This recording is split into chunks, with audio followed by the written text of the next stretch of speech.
Okay, first you want to make sure your thread has a decent knot in it. You want to pull it through where you want your sequence to go. And if you're using a small enough, thin enough needle, which you should be, because the seed bead, that that glass bead there that goes on your sequence is pretty small. Usually the head of a regular needle will not pass through that. So you load your sequence in place.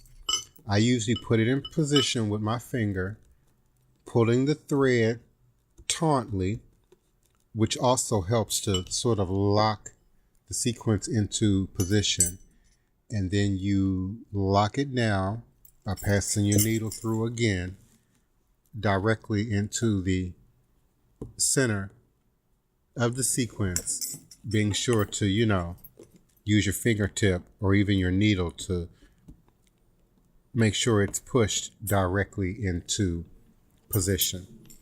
And with each sequence, you're going to come back as close to the edge of that sequence as possible, maybe even just a little bit to the left of.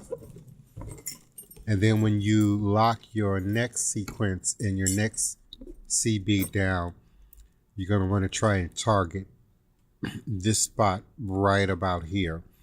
And the left side of that sequence should bump the previous bead from before.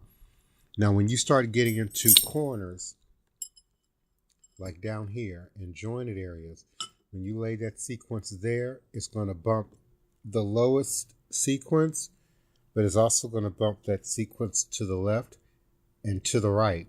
So it's going to sit right in there.